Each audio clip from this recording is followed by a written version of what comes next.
뭐 인연이? 넌 아직도 그 버릇을 못 고쳤어? 남편이 상전이라고 생각하라는 게 그게 그렇게 힘드냐?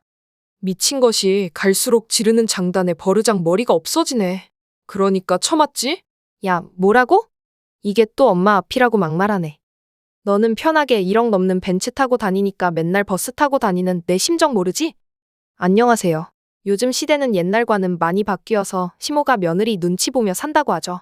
하지만 저는 아니었어요. 여전히 옛날 사고방식을 가지고 있는 시모 밑에서 참 험한 꼴을 많이 봤습니다.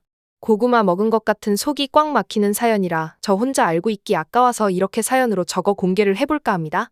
여러분들의 지금 시모은 어떠신가요? 저는 아마 들으시면 공감하시겠지만 모두가 다 분통을 터뜨릴 만큼 답답한 사고방식을 가진 분과 함께 지냈어요. 결국은 사이다 복수를 하게 됐는데요. 지금부터 그 이야기를 한번 시작해 볼게요. 들으시는 동안 더 좋은 사연을 위해 구독, 알람 설정 한번 부탁드리겠습니다. 저희 남편을 만나게 된 건 정말 우연이었습니다. 저는 엄마와 부평에서 중형 규모의 제과 공장을 운영하면서 나름 사업을 하고 있었어요. 물론 사업장은 엄마 이름으로 되어 있었지만 저도 엄마 옆에서 일을 도우며 사업을 확장하는데 일조를 해 나가고 있었고요. 그러던 어느 날 평소 거래하던 거래처에서 갑자기 계약 위반으로 인해 저희 사업장에 손해가 가면서 소송까지 가게 되었고 그때 저희가 의뢰했던 대형 법무사 사무실에서 남편을 처음 만나게 되었네요. 남편은 대형 법무사 사무실에서 일하는 사무실장이었습니다. 처음에는 사무실장이기 때문에 법무사를 대신해서 연락하는 경우가 종종 있어 문자나 통화를 주고받게 되었고 승소를 한 이후에는 먼저 그 사람이 저에게 사적으로 다가오면서부터 연애를 시작하게 되었습니다. 연애 시절에 그는 다정한 사람이었습니다. 물론 로펌 사무실에서 일을 하면서 본인이 마치 법무사인 것처럼 행동하는 허세가 있기도 했지만 그 정도 허세는 남자라면 누구에게나 있을 거라고 생각을 했어요. 또 사랑하는 사람이다 보니까 그런 점들이 귀엽게 보이기도 했고요. 하지만 이게 결혼에서는 저를 최악의 상황으로까지 몰아갈 줄은 정말 꿈에도 생각을 못했습니다. 저희는 1년 6개월 정도 연애를 하다가 결혼을 했습니다. 둘 다 결혼할 나이가 되어서 만나게 된 거였기 때문에 자연스럽게 결혼까지 이어지게 되었어요. 결혼 전에 만난 시어머니는 그냥 평범했습니다. 제 시부는 몇 해 전 돌아가셨다고 들었고요. 약간 몸이 안 좋으셨는데 갑작스럽게 지병으로 돌아가셨다고 하더라고요. 그래서 시어머니는 홀로 간단하게 일을 하시면서 지내는 듯 했습니다. 그리고 특별히 결혼 전에는 어머니와의 관계도 나쁘지 않았어요. 그냥 적당히 저를 며느리 대우해 줄 줄 아는 사람이었거든요. 저희 둘 다 혼수나 결혼식에 목매는 스타일이 아니었기 때문에 평범한 결혼식에 평범한 혼수를 장만했습니다. 게다가 그런 것 가지고 시댁이나 저희 친정에서도 크게 터치를 하지 않아서 모든 게 순조롭게 진행이 되었어요. 그렇게 우리는 모든 분들의 축복 속에 결혼을 하게 되었습니다. 초반에는 너무 행복했어요. 이런 행복이 영원하기를 바라며 저도 나름 남편을 잘 도와가며 일도 같이 하고 있었죠. 문제는 그 뒤부터였습니다. 어느 날부턴가 결혼 전에는 몰랐던 시모의 은근한 차별이 느껴지기 시작했어요. 저희는 시댁이나 친정을 좀 자유롭게 다니는 편이었어요. 워낙에 집들이 다 가까이 있다 보니까 그럴 수밖에 없었고요. 주말이면 거의 친정 아니면 시댁에서 지낼 정도였으니까요. 하지만 그 안에서 저는 조금씩 시댁에 갈 때마다 소외감을 느껴야만 했습니다. 시댁에서 느끼는 소외감은 결코 제 착각이 아니었어요. 예를 들어 이런 식이었죠. 저희가 시댁에 가면 시어머니는 항상 아들 식사를 따로 챙기셨어요. 다른 식구들은 다 같이 상에 앉아서 먹는데 우리 아들은 입맛이 까다로워서 하면서 꼭 따로 상을 차려주셨죠. 부평에 있는 큰 백화점에서 비싼 식재료를 사다가 아들 반찬을 따로 해주시고 다른 식구들은 평범한 반찬을 드셨어요. 처음에는 그냥 아들을 너무 사랑하시나 보다 했는데 시간이 지날수록 그게 아니었어요. 어느 날은 제가 열심히 요리를 해서 시어머니께 갖다 드렸더니 우리 민호는 이런 거 안 먹어 하면서 아예 상에도 올리지 않으시더라고요. 백화점 식품관에서 10만 원짜리 장어구이를 사다가 아들 저녁 반찬으로 내놓으시면서 저한테는 너랑 나랑은 이거 먹지 말자. 비싸서 얼마 못 사왔어. 하시는 거예요. 그리고 더 황당한 건 명절 때였어요. 추석에 시댁에 갔는데 시어머님이 갑자기 아들 앞에서 저를 부르시더니 우리 민호가 요즘 살이 좀 빠진 것 같아. 네가 밥을 제대로 해주지 않나 보구나. 하시는 거예요. 실제로 남편은 사무실 일이 바빠서 회식이 잦았고 오히려 살이 조금 쪘었거든요. 그리고 얼마 전에는 더 황당한 일이 있었어요. 시어머님 댁에 놀러 갔다가 제가 화장실을 가려고 하는데 아니, 여기서 하지 말고 근처 마트 화장실 가서 하고 와. 아들이 쓰고 있어. 라고 하시는 거예요. 자기 아들은 집 화장실 쓰게 하면서 며느리더러 마트 화장실을 쓰라니. 남편은 이런 상황에서 항상 우리 어머니가 그런 의도로 한 게 아닐 거야? 라면서 어머니 편만 들었어요. 시어머님은 동네 이웃들한테는 우리 며느리는 잘하는 게 없어. 남편 밥도 잘 못 차려줘. 라면서 저를 험담하고 다니시더라고요. 부평 사거리에 있는 미용실에서 제 얘기를 하시는 걸 제가 우연히 듣게 됐거든요. 제가 이런 상황에서 스트레스를 너무 많이 받다 보니 건강도 안 좋아지고 결국에는 우울증 약까지 먹게 됐어요. 하지만 시어머님은 여전히 요즘 젊은 사람들은 힘든 것도 없으면서 우울증이니 뭐니 말도 안 되는 소리만 한다. 라면서 제 상황을 전혀 이해하려 하지 않으셨죠. 이런 상황이 계속되다 보니 저는 점점 더 지쳐갔어요. 친정엄마한테 이런 얘기를 털어놓으니 그래도 시어머니인데. 하면서 참으라고만 하시더라고요. 하지만 이렇게 계속 살다가는 제가 정말 미치겠더라고요. 결국 저는 남편하고 진지하게 얘기를 했어요. 당신 어머님이 나를 며느리로 인정하지 않는 것 같다. 이렇게는 못 살겠다고요. 그랬더니 남편은 사무실에서 배운 것처럼 증거가 있냐? 면서 오히려 저를 다그치더라고요. 부평에서 10년 넘게 사업을 운영하면서도 이렇게 서러운 적은 없었어요. 시어머님은 얼마 전에는 아예 노골적으로 우리 민호가 너 같은 며느리 얻은 게 내 자식 복이 없어서 그래. 라는 말씀까지 하셨어요. 남편 친구들 모임에서도 시어머님은 저를 제과점이나 하는 년. 이라고 부르고 다니셨대요. 그 이야기를 듣고 저는 너무 분이 차올라서 어머니를 만나 사실을 물었고 거기에 더해 밥 먹을 때 상을 따로 차려 남편 먹이는 것까지 이해하지 못하겠다고 대들었습니다. 어머니는 친구들끼리 수다 좀 떨면서 한 걸 그렇게 생각하냐면서 저에게 오히려 화를 내셨고 밥은 바깥일 하는 남자가 원래 잘 먹고 다녀야 되는 거라고 화를 내시며 나가버리셨습니다. 그래서 저는 남편에게 따지듯이 어머니가 나를 하인 대하듯이 한다고 했더니 남편은 여전히 그날도 우리 어머니는 그냥 그런 스타일이야. 내가 이해하려 노력해봐. 라고만 말해버렸습니다. 저희 집은 엄마가 사위 오면 100년 손님 대접해야 한다며 이것저것 몸에 좋은 건 다 준비해서 그렇게 대우해주는데 전 완전히 시댁에 가면 똥개보다 못한 대우를 받아야만 했습니다. 그런 것들이 하나둘씩 쌓이다 보니 저에게는 서러움으로 변해버렸고 결국에는 이렇게 터져버린 거죠. 그날 저는 집으로 혼자 돌아와 열이 받아 혼자 마트에 가서 장을봐와 민물장어구이를 잔뜩 사서 구워 먹었습니다. 나름 혼자 먹는 저녁도 맛있더라고요. 그렇게 혼자 포식을 하다 치우고 나니까 남편이 집으로 들어오더군요. 전 남편 얼굴을 보자마자 짜증이 나서 쳐다보지도 않았습니다. 그러다 보니 먼저 화해의 제스처를 취하더군요. 여보, 내가 미안해. 엄마도 당신 그렇게 가고 나서 화가 많이 나셔서 좀 달래드렸어. 됐어. 내가 진짜 당신 집에만 가면 얼마나 서러운 줄 알아? 어떻게 사람이 그렇게 이기적이야. 당신도 당신 어머니도 그러는 거 아니야. 내가 뭐 거기서 밥이나 차리고 그런 소리나 들으려고 시집간 줄 알아? 진짜 해도 너무하잖아. 그래, 알았어. 미안해. 화 풀어? 대신 내일은 우리 둘이서 맛있는 거 먹으러 가자. 몰라. 저는 화가 쉽게 풀리지 않았습니다. 그래서 그 주말은 결국에는 남편과 풀지 않았어요. 냉전이 오래가고 그 다음 주말에는 시댁에도 찾아가지 않았고요. 이번에는 정말 저희 입장을 잘 보여줘야겠다는 생각뿐이었어요. 막말로 저도 우리 엄마한테는 귀한 딸인데 그 딸이 남의 집 가서 대접 못 받고 사는 걸 알면 얼마나 속상하시겠어요. 저도 너무 힘들어서 더 이상은 순순히 넘기지 않기로 다짐을 했습니다. 그래서 그런지 시댁에서도 원래는 제가 이렇게까지 나오면 죽기 살기로 달려들어야 할 텐데 웬일인지 가만히 있었어요. 좀 조용하다 보니까 저도 좀 의아하더라고요. 하지만 크게 개의치 않으려 했습니다. 제가 여기에서 굽히고 들어가면 이전보다도 더 기세가 등등해져 저를 함부로 대할 게 뻔했거든요. 거의 그렇게 한 달 정도를 시댁에 가지 않았습니다. 남편만 종종 가는 수준이었죠. 그런데 어느 날은 남편이 와서 저에게 먼저 얘기를 꺼내더라고요. 여보, 당신 이제 우리 집은 영 안 갈 작정이야? 어떻게 사람이 그렇게 독하게. 그래도 시어머니인데 말이야. 이번 주말에는 다 같이 가. 엄마도 이제 안 그러실 거야? 알았어. 대신 나 이번에도 갔는데 어머니 또 그러시면 진짜 가만히 안 있을 거야. 이제 안 참을 거라고. 그렇게 해. 이제 안 그러신다니까? 나한테도 당신 안부 종종 물으시더라고. 저는 남편의 이야기에 마음이 좀 풀렸습니다. 그래도 저를 궁금해 하셨는지 안부를 물어보신다는 소리에 다가오던 그 주말에 소고기를 사들고 찾아갔죠.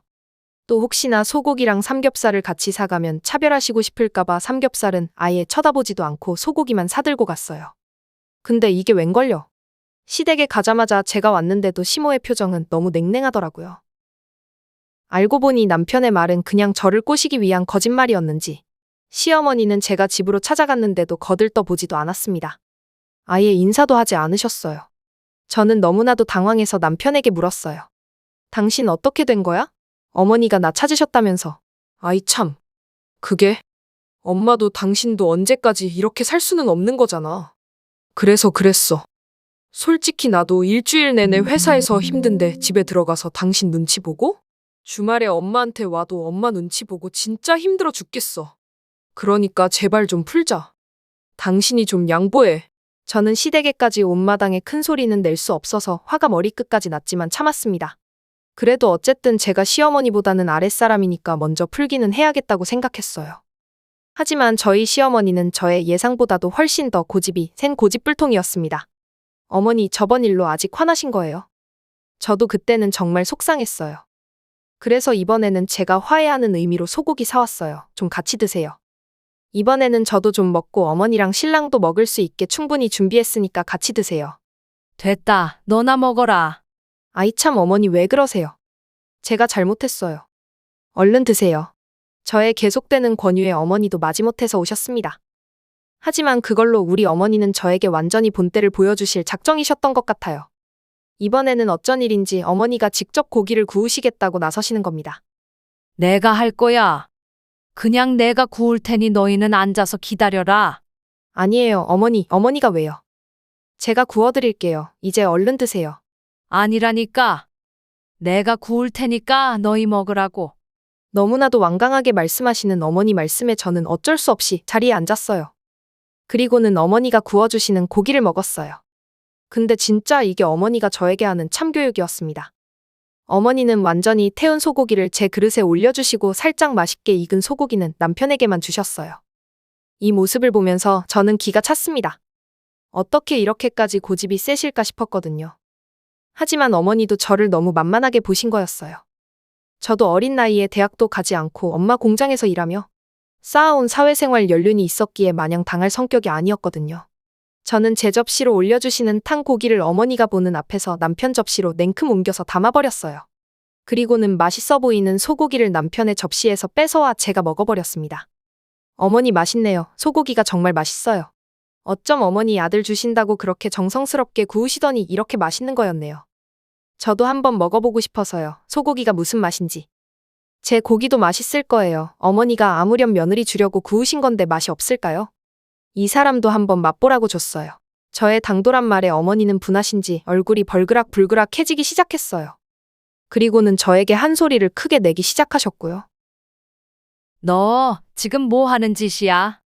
어디서 버르장머리 없이 어미에게 말을 가르치려고 들어? 어머니 말씀 똑바로 하세요. 저는 가르치려고 한 적 없어요. 어머니가 하도 그 맛있는 거 아들한테만 주시길래 저도 맛 좀 보고 싶어서 먹어본 것뿐인데 말씀 그렇게 서운하게 하세요. 근데 생각보다는 별로였어요. 역시 저도 고기가 아무리 좋아도 우리 엄마가 구워주시는 게 더 맛있네요. 저는 이 말만 하고는 저번처럼 그대로 시댁에서 나와버렸습니다. 도무지 어머니와는 대화가 되질 않았어요. 그 고집과 성질이 죽지 않는 한 저도 물러서지 않을 작정이었거든요. 그렇게 또다시 냉전이 시작되게 되었습니다. 어머니와의 사이는 점점 좁혀질 것 같지 않았고요. 그때도 남편은 저한테 계속 뭐라고 하더군요. 집에 돌아온 저에게 남편이 와서 이번에는 화를 냈습니다. 당신 어떻게 그렇게 철이 없어. 어른이 그렇게까지 하면 그냥 넘겨야지. 그러다가 부러지는 수가 있어. 당신은 엄마가 아들 챙기는 거 당연한 건데 왜 이래 진짜? 그깟 고기 내가 다 사줄게. 내가 지금 그 고기 때문에 그러는 줄 알아? 나도 우리 엄마한테 귀한 자식이야. 너만 엄마 자식이야? 너는 네 마누라가 그 수모를 겪는데도 엄마 편만 들고 싶니? 진짜 너무 싫다 너네 엄마. 나 너 너무 싫어. 저는 남편에게도 지지 않고 이야기를 했습니다. 그러다가 남편과도 냉전을 가지게 되었어요. 저의 화는 쉽게 풀리지 않았어요. 저는 정말 고기 하나 가지고 그러는 게 아니었어요. 어머니는 무조건 좋은 것 있으면 제 아들만 챙겼습니다. 맨날 하는 소리라고는 우리 사무장님 하면서 좋은 옷이며 다 입히고 저한테는 남편한테 잘해야 한다. 여자가 집안일을 잘해야 집안이 성공하는 법. 일하는 등 조선시대 같은 소리들만 해대셨거든요. 그러다 진짜 서운함이 폭발하게 된 사건이 하나 더 생겨나게 되었어요. 어느 날 남편 차가 바뀌어 있더라고요. 생전 처음 보는 차였습니다. 근데 차가 상당히 비싸 보였어요. 분명 남편 차는 그랜저였는데 고급 벤츠 자동차를 타고 다니는 게 보여서 남편에게 물었죠. 여보, 이거 뭐야? 당신 차야? 아, 당신 몰랐겠지? 엄마가 한 대 뽑아주셨어. 그래도 로펌 사무실에서 사무장하고 있는데 아무 차나 타고 다니면 안 된다고 벤츠로 쌈박하게 뽑아주시더라고. 걱정하지 마. 차 할부는 엄마가 내고 있으니까. 저는 기가 막혔습니다. 차를 사준 어머니도 대단했지만 이걸 저한테 말을 하지 않은 남편도 더 기가 찼어요. 당신 아무리 그래도 내게 의논이라는 걸 했어야 되는 거 아니야? 아무리 어머님이 할부값을 내준다고 하지만 그게 한두 푼도 아니고. 그럼 유지비는? 그건 어떻게 할 건데? 난 솔직히 이해가 안 돼. 사람은 자기 분수에 맞게 살아야 된다고 생각해. 당신이 무슨 법무사나 변호토도 아니고 사무장이라는 직업 가지고 있으면서 벤츠가 가당키나 해? 그러다가 혹시 어머님이 할부를 못 내주신다고 그러면 어쩔 건데? 그럼 당신 책임질 거야? 당신 말이 너무 심한 거 아니야? 나는 이렇게 1억 넘은 차 타고 다니면 안 돼? 남자는 차에 욕심이 있어서 한 번쯤은 하고 싶은 소망이 있다고. 그리고 당신한테는 죽어도 할부금 내달라고 안 할 테니까 걱정 마. 내가 당신한테 미리 말 안 한 거 미안한데 사실 당신 성격에 반대할까봐 그랬어. 이번은 이해해줘. 그 대신 더 열심히 할게. 한 달에 월급 300만 원 받는 사람이 벤츠가 말이 되나요? 원래 타고 다니던 그랜저도 충분한데 허세만 가득하고 철이 없는 남편이 이해가 되질 않았습니다. 그래서 더는 감정 소비하고 싶지 않아. 너 알아서 하라고 하고. 독단적으로 행동하는 남편을 언제 한번 제대로 버릇을 고쳐줘야겠다고 생각하고 견뎌가며 한동안 살았어요. 근데 한 8개월이 지난 뒤로 어머니에게서 연락이 왔습니다. 이때는 어머니와도 냉전 시기를 끝내고 조금씩 왕래를 하고 있었어요. 그래도 평소에 먼저 연락하시는 법은 없었는데 갑자기 저한테 전화를 하셨습니다. 어머니 웬일이세요? 다른 게 아니라 너네 공장 좀 번다면서? 뭐 그냥 열심히 하고 있죠. 근데 그건 왜 물어보시는 거예요? 그럼 네가 좀 니네 남편 차값 좀 내라. 내가 할부 내고 나니까 아주 등골이 휘겠어. 어차피 네 남편이고 너도 옆에 앉아서 편하게 타고 다니잖니. 그러니까 네가 좀 내. 어머니, 그거 어머니가 어머니 아들 사주신 거잖아요. 근데 그걸 제가 왜 내요? 넌 또 말이 됐구나. 그냥 좀 하라면 해. 너는 이 늙고 힘없는 시어미가 그 큰 돈을 내고 있는데 신경도 안 쓰여? 어떻게 돈 내는 거 보태지는 못할 망정 그렇게 이야기를 하고 있니? 어머니, 그거 애초에 제 동의 없이 어머니가 아들한테 사주신 거잖아요. 저 그것까지 낼 의무는 없어요. 이게 진짜 끝까지? 아, 몰라. 나도 이제 더 이상은 못 내니까 니네가 알아서 해라. 이제는 아예 어머니는 막무가내 태도로 나왔습니다. 그래서 저도 그냥 맘대로 하시라고 했어요. 그리고는 남편이 그날 집에 들어왔을 때 이야기했습니다. 어머니가 당신 차가 못 내시겠대. 이제 당신이 알아서 해. 내 동의 없이 산 당신 차니까 당신이 알아서 하라고. 나는 더 신경 안 쓸 거니까. 전 분명 이런 날이 올 줄 알았어요. 일도 안 하시는 어머님이 한 달에 200만 원이 넘는 할부금을 내기에는 시간이 갈수록 벅차고 힘들 거라는 걸 알고 있었죠. 저는 남편에게도 그 벤츠 값을 절대 못 내주겠다고 이야기했습니다. 그리고는 진짜로 내주지 않았고요. 그때까지만 해도 제가 버는 돈은 저축을 하고 남편이 벌어오는 돈으로 생활비를 하고 있었기 때문에 남편 월급으로 벤츠 값은 택도 없었습니다. 하지만 남편은 벤츠의 맛을 들였는지 할부금을 못 내 연체 위기 상황이 와도 팔지를 않았어요. 그러더니 제게 의지하려고 안간힘을 쓰는 짓거리를 하는 겁니다. 평소 하지 않던 집 청소, 설거지, 빨래 등을 하며 제 마음을 돌리고 싶어 하더라고요. 처음에는 남편이 아부를 떨듯 열심히 교육받은 듯이 집 청소를 할 때도 눈 하나 깜빡하지 않았지만 거의 한 달 동안 그런 모습을 보며 저도 마음이 점점 약해지더라고요. 여보, 부탁이야.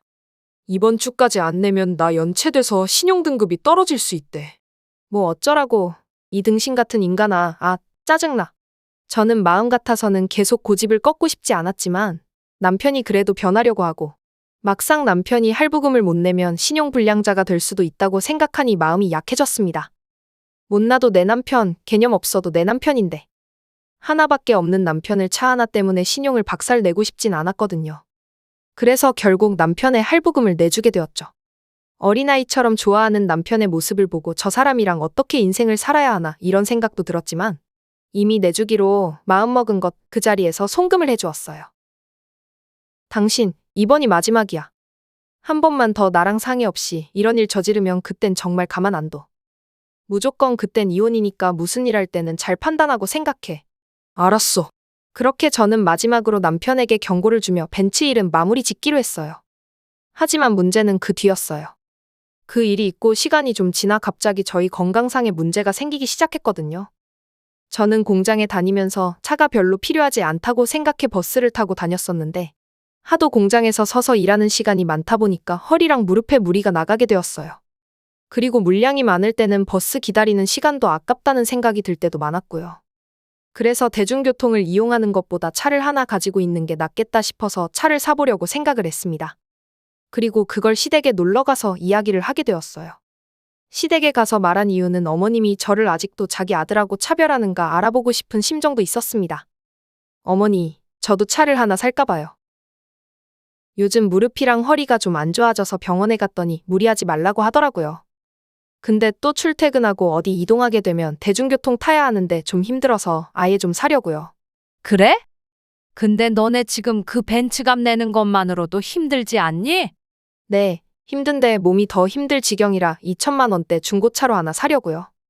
그래서 당분간 제가 벤츠 타고 다니고 남편은 경차나 하나 사서 타고 다니게 하려고요. 이게 무슨 소리니? 그건 절대 안 된다. 로펌에 경차 끌고 가면 사람들이 뭐라고 보고 신뢰하겠니? 그쪽 일은 남들한테 보여지는 게 얼마나 중요한데. 됐고, 내 차 끌어. 그거 소나타 10년 됐어도 아직 짱짱하다. 너는 무릎만 안 쓰면 되는 거 아니야? 그거 가져다가 써. 어머니, 무슨 말씀을 또 그렇게 서운하게 하세요? 그리고 아까 오면서 보니까 어머님 차가 군데군데 찌그러져 있고 상태가 많이 안 좋던데 위험해서 안 돼요.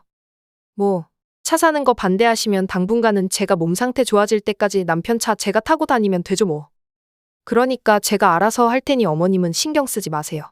뭐? 이년아, 넌 아직도 그 버릇을 못 고쳤어? 남편이 상전인데 생각하라는 게 그게 그렇게 힘드냐? 네 남편은 사회적으로 지위가 있는 사람이야. 너는 공장 다니는 애가 무슨 차가 그렇게 좋은 게 필요한데. 잔말 말고 내 차 타고 다니던가, 걸어 다니던가, 버스 타고 다니던가 그렇게 해. 어머니, 그건 싫은데요? 지금 그 벤츠 할부금 누가 내고 있는데요? 어머님이 일 저질러 놓고는 제게 책임 전가하셨잖아요. 그래서 제가 돈 내고 있는데 내가 타고 다닌다는 건데 걸어 다니라니요. 그럼 어머님이 지금부터라도 할부금 내세요. 뭐? 어디서 따박따박 말대꾸야? 이거 안 되겠네? 하면서 저희 뺨을 때리는 거였습니다. 그리고 아직도 아들은 왕, 며느리는 왕을 시중드는 하인으로 생각하는 모습을 보고 아, 이 양반은 절대 고쳐질 분이 아니라는 걸 뼈저리게 느꼈습니다. 남편은 자기 엄마한테 뺨을 맞는 제 모습을 보고도 제게 소리를 지르더군요. 인간이 아니었어요. 모자가 쌍으로 덤비는데 가만히 있을 수가 없었고요. 야, 진짜 아직도 이러네. 너 어머니한테 큰 소리 내지 말라고 했지. 몸이 힘들면 쉬던가 아니면 엄마 차 끌고 다녀도 괜찮지. 뭘 또 그렇게 성질을 내. 성질을 내긴. 미친 것이 갈수록 지르는 장단에 머리가 없어지네. 그러니까 맞지. 야, 뭐라고.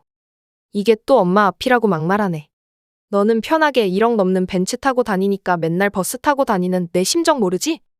정상적인 남편이라면 마누라가 이렇게 몸이 안 좋다면 본인 차를 내주면서 타고 다니라고. 본인은 버스 타고 다니는 게 맞는 거야. 이 인간아. 근데 또 어머니 편을 들면서 날 욕해? 당신에게 난 도대체 어떤 존재야? 내가 너한테 뭐지? 아, 그래서 고작 벤츠값 내주고 있다고 막 나가는 거야? 야, 가관이다. 갔잖아. 저번엔 벤츠값 못 내서 죽을 것처럼 연기하더니 죽으라면 죽는 신용도 하던 인간이 이제는 이런 식으로 나온다 이거지? 저는 완전히 미쳐서 망언을 내뱉고 있는 남편을 보고 화를 참을 수 없었습니다. 그리고는 남편의 뒤통수를 제대로 쳐버렸어요. 남편은 화가 머리끝까지 난 듯했어요. 저는 그대로도 참을 수 없어서 시댁 창고로 가서 쇠파이프를 가지고 나와 남편의 차를 완전히 다 긁어버렸습니다. 그리고는 사이드미러도 발로 차서 다 깨부숴버렸어요. 아, 당신 뭐 하는 거야? 이게 뭐 하는 짓이야? 이게 얼마짜리 차인데? 보면 몰라? 나는 아파 죽겠다는데도 너는 멀쩡한 몸으로 이 좋은 거 혼자 타고 다니려고 했니? 그리고 나는 이제 너 같은 쓰레기 안 본다. 내 인생에서 꺼져버려. 저는 정체성도 모르는 인간과 그 인간만 싸고 도는 시모 곁에서는 더 이상 살고 싶지가 않았습니다. 이 모진 수모를 평생 겪어야 한다는 게 끔찍했어요. 그래서 그 자리에서 이혼을 선언하고는 나와버렸어요. 그 후로 저는 남편과 이혼을 진행했습니다. 처음에는 남편도 이혼하지 못하겠다고 엄청 난리를 치더군요. 나 이혼 절대 못해. 어떻게 이혼을 해? 내가 당장 로펌에서 일하는 사람이 이혼하는 거 봤어? 내가 지위가 있잖아. 어디 가서 이혼했다는 소리를 어떻게 해? 아, 이런 쓰레기 같은 것도 내가 남편이라고 그동안 받들고 살았다니. 됐다, 됐어, 꺼져. 야, 너 거기 안 서? 나 절대 이혼 못해. 안 된다고? 웃기지 마. 너 같은 거랑 나 못 살 거니까 도장 찍을 준비나 해. 저는 끝까지 저를 사랑해서가 아닌 자신의 이미지에 먹칠하기 싫어 이혼 못하겠다는 남편과는 더 상종하고 싶지도 않았습니다. 그래서 결국에는 오랜 이혼 소송 끝에 저는 이혼을 하게 됐어요. 그 사이에 정말 무수히 피 터지는 싸움이 있었어요. 혼자 로펌에서 일한다고 여기저기 알아보면서 어떻게든 재산분할 유리하게 받고 싶어서 뛰어다니던 걸 보니 참 가관이었어요. 전 그래서 전 남편이 일하는 변호사보다 훨씬 유능하고 능력 좋은 변호사를 선임해 아주 제대로 발라주었습니다. 결국 재산분할은 제게 유리한 쪽으로 진행이 되었고 이혼을 마무리 지을 수가 있었죠. 한 번은 이혼 소송이 마무리되지 않은 상태에서 시모가 전화가 왔었어요. 이봐, 너 돈 좀 있다고 우리 아들 피를 말릴 작정이냐? 어떻게 마지막까지도 이렇게 싸가지가 없냐? 만약에 우리 아들 눈에 피눈물 나게 하면 내가 내 회사 곧장 쫓아가서 다 엎어버릴 거니까 각오해라. 너 내 성격 알지? 한 번 한다고 하면 하는 성격이다. 그런 걸 보기 싫으면 지금이라도 재산분할 절반씩 합의하고 끝내. 알았어? 다짜고짜 전화를 해서 소리 지르며 막말하는 걸 보고 저도 가만히 있을 수 없었습니다. 뭐요? 아줌마 성격이요? 잘 알지요. 성격은 우리나라 인구 중에 1%에 속하는 개차반 성격이다. 주제도 능력도 없으면서 일을 크게 만드는 개념 없는 정신상태? 무조건 우리 아들이 최고다라고 생각하는 조선시대 발상. 또 교양이라고는 눈꼽만큼도 없는 천박한 인성. 또 말해드려요. 뭐야, 이년아. 그리고 저희 공장으로 쫓아오신다고 하는데 한번 와보세요. 한 가지만 말씀드릴게요. 우리 엄마가 과거에 꽤나 세셨던 무서운 분이셨거든요. 험한 꼴 보고 싶으시면 언제든지 오세요. 저희가 문 활짝 열어드릴게요. 그렇게 말하고는 전화를 끊어버렸습니다. 옆에서 제 전화 통화를 듣고 있던 엄마는 너 나 어릴 적에 좀 놀았던 거 어떻게 알았니? 하고 웃으면서 말을 하더군요. 엄마도 제가 이혼한다는 소리를 듣고 많이 가슴 아파하셨어요. 당신 딸이 상처받고 안 좋게 이혼을 한다니 좋아할 부모가 세상 천지 어디 있을까요? 엄마는 제가 가슴속에 담아두었던 모든 말들을 시원하게 터뜨리는 모습을 보고는 절 안아주시면서 잘했다고 달래주셨습니다. 그 뒤로 시모는 아까 당당하게 소리쳤던 것과는 달리 찾아오지도 연락도 하지 않았어요. 하지도 못할 거면서 말만 뻔질나게 했던 것 같네요. 전 남편은 어떻게 되냐고요? 들어보니 그놈의 벤츠는 죽어도 놓기 싫은지 아직도 정신 못 차리고 낮에는 사무실 다니고 밤에는 배달기사를 뛴다고 하더군요. 아마 그 할부금 내려면 몇 년간은 허리 좀 휠 겁니다. 아마 제 짐작으로는 그것도 얼마 못 가 연체돼서 신용불량자 인생이 되지 않을까 싶네요. 차라리 그래서 그 인간 인생의 쓴맛을 봤으면 좋겠네요. 이 사회가 얼마나 경쟁이 치열한지, 얼마나 돈 벌기 힘든 곳인지 고생 좀 해보면 정신 차릴 수도 있겠네요. 지금은 남남이니 그 인생 지가 살라고 하죠. 저는 오히려 지금은 똥차를 벗어난 기분이라 오히려 개운하고 속이 시원합니다. 여러분도 제 글을 보시면서 제발 무시당하지 않고 사시길 바랍니다. 평생을 같이 살아야 하는데 존중받지 못하고 무시당한다면 그것만큼 비참한 일이 있을까요? 아무쪼록 제 사연을 통해서 여러분도 그동안 억눌려왔던 것들이 좀 시원해지셨으면 좋겠습니다. 절대 당하고 살지 마세요. 다음의 사연도 기대되고 궁금하시다면 구독하시고 알람 설정해주시면 더 재밌는 사연으로 찾아뵙겠습니다.